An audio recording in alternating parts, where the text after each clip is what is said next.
நீங்கள் பார்த்துக் கொண்டிருப்பது AJK டிவியின் புதுவை மாலை.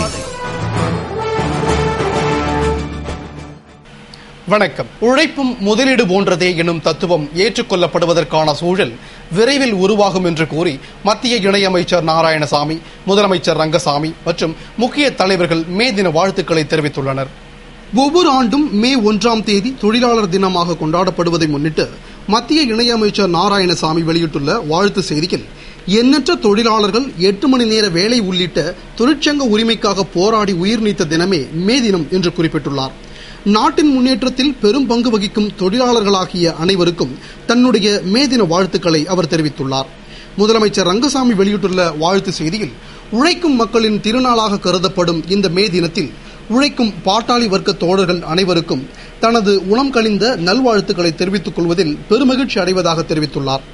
உழைப்பும் முதலீடு போன்றதே எனும் தத்துவம் ஏற்றுக்கொள்ளப்படுவதற்கான சூழல் விரைவில் உருவாகும் என்றும், உலக தமிழர்களின் ஒற்றுமை இதனை சாத்தியப்படுத்தும் என்பதில் ஐயமில்லை என்றும் அவர் தெரிவித்துள்ளார். அமைச்சர் ராஜவேலு வெளியிட்டுள்ள வாழ்த்து செய்தியில், 8 மணி நேர உழைப்பும் 8 மணி நேர ஓய்வும் தொழிலாளர்கள் பெற்றுத் தீர்வதற்கு அடித்தளமாக அமைந்த மே தினத்தில் அனைத்து தொழிலாளர்களுக்கும் மே தின வாழ்த்துக்களை தெரிவித்துள்ளார். எதிர்க்கட்சித் தலைவர் வைத்திலிங்கம் வெளியிட்டுள்ள வாழ்த்து செய்தியில், உலகத்தை இயக்கிக் கொண்டிருக்கும் விவசாயிகளுக்கும் பிற தொழிலாளர்களுக்கும் தினமான மே தினத்தில் அனைவருக்கும் தனது வாழ்த்துக்களை தெரிவித்துள்ளார். திராவிட முன்னேற்றக் கழக மாநில அமைப்பாளர் MAS சுப்பிரமணியன் வெளியிட்டுள்ள வாழ்த்து செய்தியில், வளமான வாழ்வு நமது உரிமை, தளராத உழைப்பு நமது கடமை என்ற பேரறிஞர் அண்ணாவின் வாக்கு என்றும் நிலைத்திட தொழிலாளர்கள் அனைவரும் மகிழ்ச்சியான வாழ்வு பெற்றிட வாழ்த்துவதாக கூறியுள்ளார். முன்னாள் நகரமன்ற துணைத் தலைவர் திரு ஜான்குமார் வெளியிட்டுள்ள மே தின வாழ்த்து செய்தியில், உழைக்கும் வர்க்கத்தின் திருநாளாக கொண்டாடப்படும் இந்த மே தினம் உழைக்கும் தோழர்களிடையே ஒற்றுமையையும் அவர்களது வாழ்வில் வெற்றியையும் மகிழ்ச்சியையும் கொண்டு வந்து சேர்ப்பதாக அமையட்டும் என்று மே தின வாழ்த்துக்களை தெரிவித்துள்ளார். திருக்கனூரை அடுத்த சுத்துக்கேணியில் சொத்து தகராறில் தொழிலாளியை அடித்துக் கொன்ற 3 பேரை போலீசார் கைது செய்துள்ளனர். திருக்கனூர் அருகே உள்ள சுத்துக்கேணி காலனியைச் சேர்ந்த குப்புசாமி என்ற கூலி தொழிலாளிக்கும் அவரது சகோதரர் பாலகிருஷ்ணனுக்கும் இடையே சொத்து தகராறு இருந்து வந்த நிலையில், குப்புசாமிக்கும் பாலகிருஷ்ணனின் மைத்துனர் ராம்குமாருக்கும் இடையே சாராய கடையில் தகராறு ஏற்பட்ட நிலையில் பின் வீட்டிற்கு சென்ற குப்புசாமியை ராம்குமார் மற்றும் பாலகிருஷ்ணனின் மகன்கள் வெற்றிவேல், ஐயனார் ஆகிய 3 பேரும் தாக்கி தகராறில் ஈடுபட்டனர். இதில் நிலை தடுமாறி கீழே விழுந்த குப்புசாமி தலையில் காயமடைந்து அரசு மருத்துவமனையில் சிகிச்சைக்காக சேர்க்கப்பட்டும் சிகிச்சை பலனின்றி உயிரிழந்தார். இதையடுத்து சம்பவம் குறித்து கொலை வழக்கு பதிவு செய்த திருக்கனூர் காவல்துறையினர் வெற்றிவேல், ஐயனார், ராம்குமார் ஆகிய 3 பேரையும் கைது செய்து விசாரணை நடத்தி வருகின்றனர். புதுவையில் முதியோர் உதவித்தொகை பெற முடியாதவர்கள் மகளிர் மற்றும் குழந்தைகள் மேம்பாட்டுத்துறை முன்பு திரண்டதால் பரபரப்பு ஏற்பட்டது. புதுவை அரசு மகளிர் மற்றும் குழந்தைகள் மேம்பாட்டுத்துறை மூலம் மாதந்தோறும் முதியோர்களுக்கு உதவித்தொகை வழங்கப்பட்டு வரும் நிலையில் கடந்த சில மாதங்களாக அதனை வழங்காமலும் காலதாமதமும் ஏற்பட்டு வருகிறது. இதற்கிடையே உதவித்தொகையை வங்கிகள் மூலம் வழங்கப்படும் என அறிவிக்கப்பட்டு பலர் அதற்கான ஆவணங்களை வங்கிகளில் சமர்ப்பித்துவிட்ட நிலையில் பலரும் இன்னும் சமர்ப்பிக்காமல் உள்ளதால் உதவித்தொகை பெறுவதில் பெரும் சிக்கலும் குழப்பமும் ஏற்பட்டுள்ளது.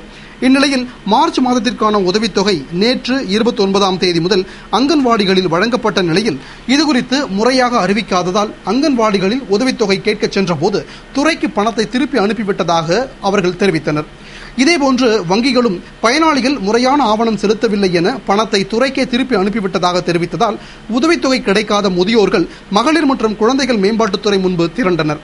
இதனிடையே துறை ஊழியர்கள் பணத்தை அங்கன்வாடிக்கு மீண்டும் அனுப்பிவிட்டதாகவும் அங்கு பெற்றுக் கொள்ளுமாறும் கூறியதால் உதவித்தொகைக்காக கொளுத்தும் வெயிலில் அலையும் முதியவர்கள் சோர்வும் கவலையும் அடைந்தனர். அப்போது அங்கிருந்த முதியவர்கள் 5 பேர் மயங்கி விழுந்ததால் அப்பகுதியில் பெரும் பரபரப்பு ஏற்பட்டது. மதுக்கடைகளில் CCTV கேமரா கட்டாயம் பொருத்த வேண்டும் என்று பார் உரிமையாளர்கள் நல்லுறவு கூட்டத்தில் கண்காணிப்பாளர் பழனிவேலு அறிவுறுத்தியுள்ளார். காவல்துறை மற்றும் மதுக்கடை உரிமையாளர்கள் நல்லுறவு கூட்டம் தவளக்குப்பம் கண்காணிப்பாளர் அலுவலகத்தில் நடைபெற்றது. கூட்டத்தில் கண்காணிப்பாளர் பழனிவேலு தலைமையில் நடைபெற்ற கூட்டத்தில் ஆய்வாளர்கள் குணசேகரன், ஜிந்தா கோதண்டராமன், மோகன்குமார், உதவி ஆய்வாளர் கார்த்திகேயன் மற்றும் மதுக்கடை, கள்ளுக்கடை, சாராயக்கடை உரிமையாளர்கள் பலர் கலந்து கொண்டனர். கூட்டத்தில் கண்காணிப்பாளர் பழனிவேலு பேசுகையில், மதுக்கடை ஊழியர்கள் காவல்துறையினருக்கு ஒத்துழைப்பு அளிக்க வேண்டும் என கேட்டுக்கொண்டார். மேலும் கடைகளில் CCTV கேமராக்கள் பொருத்த வேண்டும் என்றும், ஏனெனில் மதுக்கடைகளில் நடைபெறும் குற்ற சம்பவங்களுக்கு ஆதாரம் இல்லாமல் நடவடிக்கை எடுக்க முடிவதில்லை என்றும், எனவே CCTV கேமரா பொருத்தினால் விரைவில் குற்றவாளிகளை கண்டுபிடித்து உரிய தண்டனை பெற முடியும் என்று கூறினார். அதேபோன்று ரவுடிகள் கடையில் மிரட்டினாலோ அச்சுறுத்தினாலோ உடனடியாக காவல்துறைக்கு ரகசிய தகவல் அளிக்குமாறும் கேட்டுக்கொண்ட அவர் வசூலாகும் பணத்தை இரவு நேரத்தில் எடுத்து செல்வதை தவிர்த்து பகல் நேரங்களில் எடுத்து செல்ல வேண்டும் என்றும் அறிவுறுத்தியுள்ளார். புதுவையிலிருந்து தமிழகத்திற்கு கடத்த முயன்ற 15 டன் ரேஷன் அரிசியை உணவு கடத்தல் தடுப்பு பிரிவு போலீசார் பறிமுதல் செய்தனர்.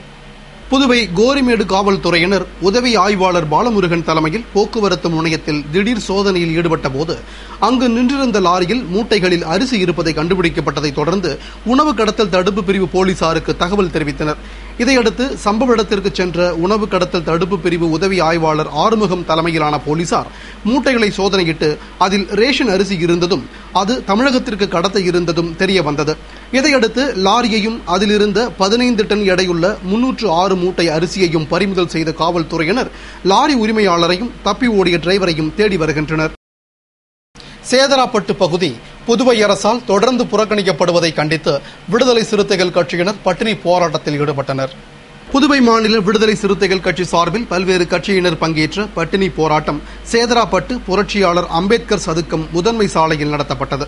சேதராப்பட்டு பழைய காலனிக்கு இலவச மனைப்பட்டா வழங்க வேண்டும், காலனியை ஒட்டியுள்ள சாராய கடையை அகற்ற வேண்டும், சுடுகாட்டிற்கு மதில் சுவர் கட்டித்தர வேண்டும், அங்கன்வாடி கட்டிடம், மேல்நிலை நீர்த்தேக்க தொட்டி, சுத்தமான சுகாதாரமான குடிநீர் வசதி, பொது கழிப்பிடம், ரேஷன் கடை உள்ளிட்ட அடிப்படை வசதிகளை செய்து கொடுக்க வேண்டும், ஆரம்ப சுகாதார நிலையத்தை 24 மணி நேர அவசர சிகிச்சை மற்றும் படுக்கை வசதி கொண்ட மருத்துவமனையாக மாற்ற வேண்டும் என்பன உள்ளிட்ட பல்வேறு கோரிக்கைகளை வலியுறுத்தி நடத்தப்பட்ட பட்டினி போராட்டத்தை விடுதலை சிறுத்தைகள் கட்சியின் மாநில அமைப்பு செயலாளர் பாவாணன் துவக்கி வைத்தார். அமுதவன், விடுதலை வளவன் உள்ளிட்ட விடுதலை சிறுத்தைகள் கட்சியினரும் பல்வேறு கட்சி நிர்வாகிகளும் ஆதரவாக கலந்து கொண்டு வாழ்த்தி பேசினர். சேதராப்பட்டு காலனி மக்கள் ஏராளமானோர் போராட்டத்தில் கலந்து கொண்டனர். புதுவை அரசு ஊழியர் சம்மேளனத்தினர் தலைமை தபால் நிலையம் முன்பு மாபெரும் ஆர்ப்பாட்டத்தில் ஈடுபட்டனர். புதுவை அரசு ஊழியர் சங்கங்களின் சம்மேளனத்தினர் 7வது ஊதிய குழுவை அமைத்திட வலியுறுத்தியும் புதிய பென்ஷன் மசோதாவை கைவிட வலியுறுத்தியும் தலைமை தபால் நிலையம் முன்பு மாபெரும் ஆர்ப்பாட்டத்தில் ஈடுபட்டனர். அரசு ஊழியர் சங்கங்களின் சம்மேளன கௌரவ தலைவர் CH பாலமோகனன் தலைமையில் நடைபெற்ற ஆர்ப்பாட்டத்தில் ஏராளமான அரசு ஊழியர்கள் கலந்து கொண்டனர். மேலும் 7வது ஊதிய குழுவை அமைக்க வேண்டும் எனவும் புதிய பென்ஷன் திட்டத்தை கைவிட வேண்டும் எனவும் வலியுறுத்தி கோஷங்களை எழுப்பினர். வம்பாக்கீரப்பாளையம் குண்டுவீச்சு சம்பவத்தில் ஈடுபட்டவர்கள் அடையாளம் காணப்பட்டதை தொடர்ந்து 3 தனிப்படை அமைத்து போலீசார் அவர்களை தேடி வருகின்றனர். புதுவை வம்பாக்கீரப்பாளையத்தைச் சேர்ந்த நகராட்சி ஊழியர் மணவாளன் கடந்த 6 மாதங்களுக்கு முன்பு வெட்டி கொலை செய்யப்பட்டார். இவ்வழக்கில் அதே பகுதியைச் சேர்ந்த ராஜசேகரன் மற்றும் அவரது கூட்டாளிகள் கைது செய்யப்பட்டு பின் ஜாமீனில் வெளியே வந்த நிலையில் கிருமாம்பாக்கம் நரம்பையில் தங்கியிருந்த ராஜசேகரனை நேற்று 29ஆம் தேதி காலை 3 பேர் கொண்ட கும்பல் வீடு புகுந்து சரமாரியாக வெட்டிவிட்டு தப்பி ஓடியது. அதைத் தொடர்ந்து வம்பாக்கீரப்பாளையத்தில் உள்ள ராஜசேகர் வீட்டிற்கு சென்ற மர்ம கும்பல் நாட்டு வெடிகுண்டுகளை வீசியதுடன் சுற்றுவட்டார பகுதிகளிலும் 10க்கும் மேற்பட்ட குண்டுகளை வீசி சென்றதில் 3 பேர் காயமடைந்தனர். இதுகுறித்து தகவல் அறிந்த காவல்துறை முதுநிலை கண்காணிப்பாளர் பர்வேஸ் அகமது, கண்காணிப்பாளர் ராமராஜு, தாசில்தார் ரமேஷ் ஆகியோர் சம்பவ இடத்தை பார்வையிட்டு விசாரணை நடத்திய நிலையில் குண்டுவீச்சு சம்பவத்தால் அப்பகுதி மக்களிடையே பதற்றமான சூழ்நிலையும் இரு தரப்பிற்கும் இடையே எந்நேரமும் மோதல் ஏற்படலாம் என்ற பரபரப்பும் நிலவியதால் 100க்கும் மேற்பட்ட காவல்துறையினர் பாதுகாப்பு பணியில் குவிக்கப்பட்டனர். மணவாளன் கொலைக்கு பழிக்கு பழியாக நடைபெற்றுள்ள இச்சம்பவத்தில் வம்பாக்கீரப்பாளையத்தைச் சேர்ந்த குணா, அசோக், பிரவீன், தாவீது உள்ளிட்ட 8 பேர் கொண்ட கும்பல் ஈடுபட்டிருப்பது தெரிய வந்ததை அடுத்து 147, 148, 307 ஆகிய பிரிவுகளிலும் 3 மற்றும் 4 குண்டுவெடிப்பு பிரிவுகளிலும் வழக்கு பதிவு செய்து 3 தனிப்படைகள் அமைத்து போலீசார் குற்றவாளிகளை தேடி வருகின்றனர். சென்டாக் நிதி முறைகேடு குறித்து CBI விசாரணைக்கு உத்தரவிடக் கோரி தேசிய மாணவர் இயக்கத்தினர் ஆளுநர் இக்பால் சிங்கிடம் மனு அளித்தனர். தேசிய மாணவர் இயக்கமான அகில பாரதிய வித்யார்த்தி பரிஷத் அமைப்பின் மாணவர்கள் மாவட்ட பொறுப்பாளர் சிவா தலைமையில் ஆளுநர் இக்பால் சிங்கை ராஜ்நிவாசில் சந்தித்து மனு அளித்தனர். அதில் கடந்த 2010-2011 கல்வியாண்டில் சுமார் 29 மாணவர்கள் பெயரில் 20 லட்சம் ரூபாய் வரையில் சென்டாக் நிதி உதவியை அரசு ஊழியர்கள் போலி ஆவணம் மூலம் மோசடி செய்தது கண்டுபிடிக்கப்பட்டு துறை ரீதியான நடவடிக்கை எடுத்து வருவதாக தெரிவதாகவும், ஆனால் அது போதுமானது அல்ல என்றும் இத்திட்டம் துவங்கப்பட்ட நாளிலிருந்து முழுமையாக ஆய்வு செய்து CBI வசம் இவ்வழக்கை ஒப்படைக்க வேண்டும் அல்லது ஓய்வு பெற்ற நீதிபதியை கொண்டு முழு விசாரணையை நடத்தி சம்பந்தப்பட்ட குற்றவாளிகளை நீதியின் முன் நிறுத்தி தகுந்த தண்டனை வழங்க வேண்டும் என்று கோரிக்கை விடுத்திருந்தனர். முதலியார்பேட்டை ஸ்ரீ வன்னிய பெருமாள் கோவில் மகா கும்பாபிஷேகத்தை முன்னிட்டு முதல் கால பூர்ணகதி நடைபெற்றது. புதுவை முதலியார்பேட்டையில் அமைந்துள்ள ஸ்ரீ வன்னிய பெருமாள் திருக்கோவில், ஸ்ரீ அலர்மேல் மங்கை சமேத ஸ்ரீ ஸ்ரீனிவாச பெருமாள் தேவஸ்தானம், ஸ்ரீ வித்யாலட்சுமி ஹைகிரிவரு பெருமாள் ஆலய அஷ்டபந்தன கும்பாபிஷேகம் நாளை 1ஆம் தேதி முதலமைச்சர் ரங்கசாமி தலைமையில் வெகு விமர்சையாக நடைபெற உள்ளது. இதன் துவக்க பூஜைகள் கடந்த 27ஆம் தேதி துவங்கி நடைபெற்று வந்த நிலையில் கும்பாபிஷேகத்திற்கான முதல் கால பூர்ணாகதி இன்று 30ஆம் தேதி நடைபெற்றது. இதனை முன்னிட்டு ஸ்ரீ லட்சுமி ஹைகிரீவர் பெருமாள் கும்பங்கள், யாகசாலை பிரவேசம், துவார தோரண, கும்ப மண்டல சதுஸ்தான பூஜையும் தொடர்ந்து முதல் கால பூர்ணாகதியும் திருமஞ்சனமும் நடைபெற்றது. ஏராளமான பக்தர்கள் நிகழ்ச்சியில் கலந்து கொண்டனர். கிருமாம்பாக்கம் நரம்பை பகுதியில் அரிவாள் வெட்டு சம்பவத்தை தொடர்ந்து அங்கு தீவிர வெடிகுண்டு சோதனை நடத்தப்பட்டது. புதுவை வம்பாக்கீரபாளையத்தை சேர்ந்த நகராட்சி ஊழியர் மணவாளன் கொலை செய்யப்பட்ட வழக்கில் கைது செய்யப்பட்டு ஜாமீனில் வெளியே வந்த அதே பகுதியை சேர்ந்த ராஜசேகரன் மணவாளன் தரப்பினரால் கிருமாம்பாக்கம் நரம்பை பகுதியில் நேற்று 29ஆம் தேதி சரமாரியாக வெட்டப்பட்டார்.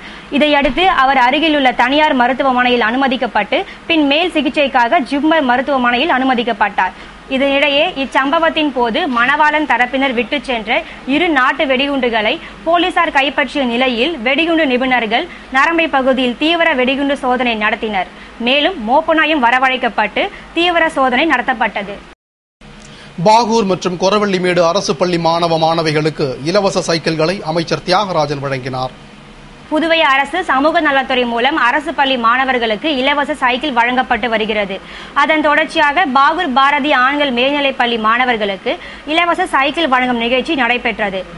பள்ளி முதல்வர் தலைமையில் நடைபெற்ற நிகழ்ச்சியில் அமைச்சர் தியாகராஜன் கலந்து கொண்டு இலவச சைக்கிள்களை வழங்கினார். இதேபோன்று கொரவள்ளிமேடு சுப்பிரமணிய படையாச்சி அரசு பள்ளி மாணவர்களுக்கும் அமைச்சர் தியாகராஜன் இலவச சைக்கிள்களை வழங்கினார்.